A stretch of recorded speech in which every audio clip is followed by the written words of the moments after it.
Welcome to Random Product Critic, a channel about critiquing anything that can be bought. For this video, we're going to take a look at a brand new game that just got released a few days ago. It's Batman Arkham Knight. This one is the end to a trilogy, and I have to say it's definitely building upon the two previous games that already came out for multiple platforms. So the one we're going to look at is for the PlayStation 4. You'll have to keep in mind that I played the other two for the Xbox 360, so I'm used to a little bit poorer graphics, or I guess not as much processing power for graphics, and the control scheme is different in general because the controllers are just a little bit different. But Arkham Knight, in general, it's pretty similar. The graphics are a little bit better. I wish they would have been a little bit nicer, and you'll see that here shortly. And the control scheme it's for the most part it's okay. I guess the fighting and moving around, it's about the same as the other games, except they added the Batmobile, and the Batmobile drives okay in regular mode. It has a tank mode as well, and I have to say the getting used to all the controls are just very different for that. They're not very natively intuitive, especially if you're coming from racing games. It's going to take a little bit to get used to, because every different mode of Batman and the Batmobile introduces a whole new set of controls, whether you're driving or in tank mode or certain just Batman modes as well. So with all that said, let's kind of take a look at the game. I've got a few different things I want to point out. I'm not going to go too much into detail because obviously you'll want to play this for yourself to get the full effect. So I'm just going to cover some basics. So when you start out, it's a pretty dark theme. Obviously it's the Dark Knight, so you're going to have a dark theme. And overall, the menu system is really good. For the PS4, you also have the little speaker built in the controller, so you'll get some extra sound effects from there. Just a nice little touch. Okay, so loading screens are similar to the older game, and they'll just bring you back up to the last point that you did on the storyline. So you can see some of them here. We've got, I'm 5% in, so not very far, and it's just reminding me where I'm at. So I'll wait for this to load for a second.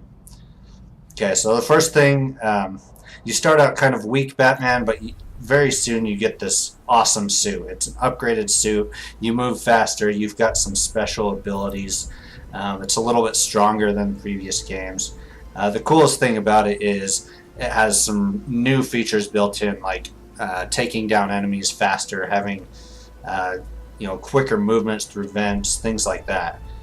So overall, the suit's just better, but controls are pretty similar. You've got your detective mode. If you press up on the pad, if you press right, you'll get different objectives you can go to and focus on. So you can see I've focused on a couple different ones here. And this is on the D-pad if you're just pressing right, and the detective mode is up on the D-pad. And it's a nice little circular selector. You just select with your thumbstick. It's pretty easy there.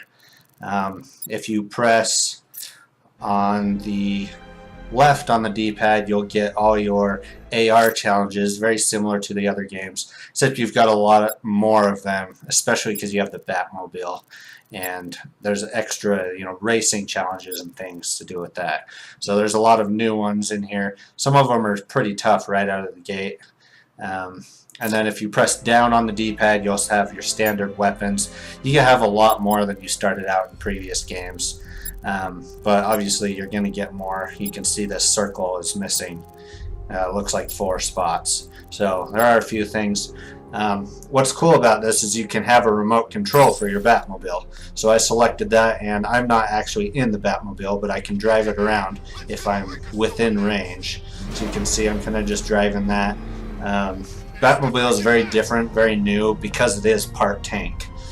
And then at any time you can exit out of that, just like I did here, and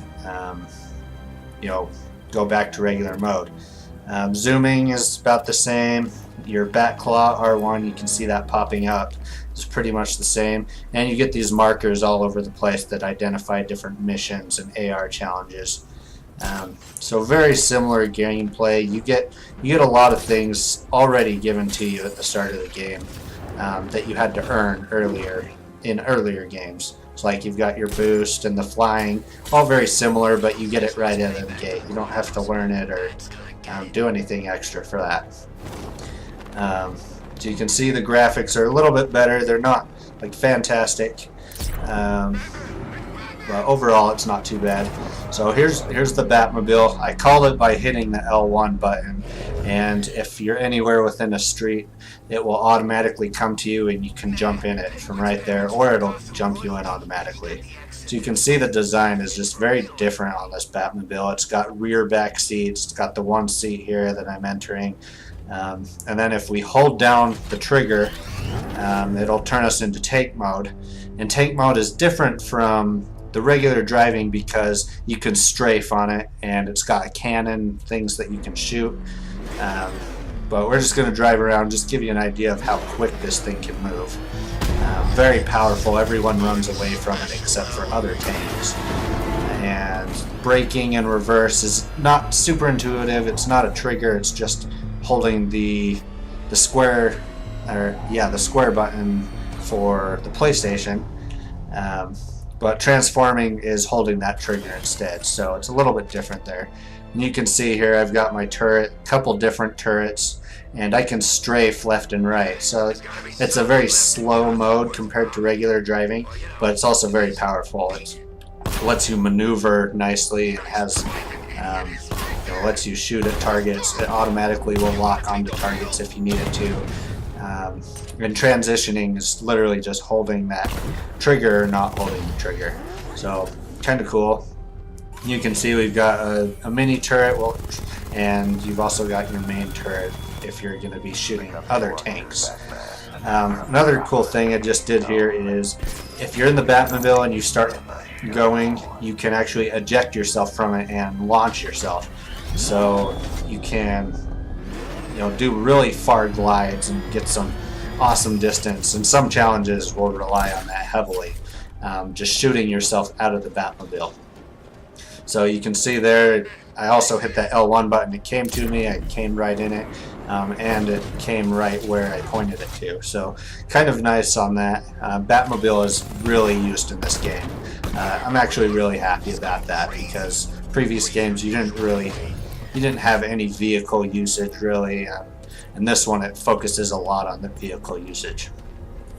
So I'm just going to run around and kind of look for some guys just to show you the battle system.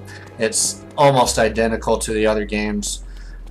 Control scheme is just, you've got a lot more moves, but overall the counters and the fighting is pretty much identical. So you can see I'm just tapping the square button there, and when you get done with a fight it does the slow motion thing. So you can see that here. And countering is about the same, knife fights, all that stuff. It's very similar. So, nothing too different there.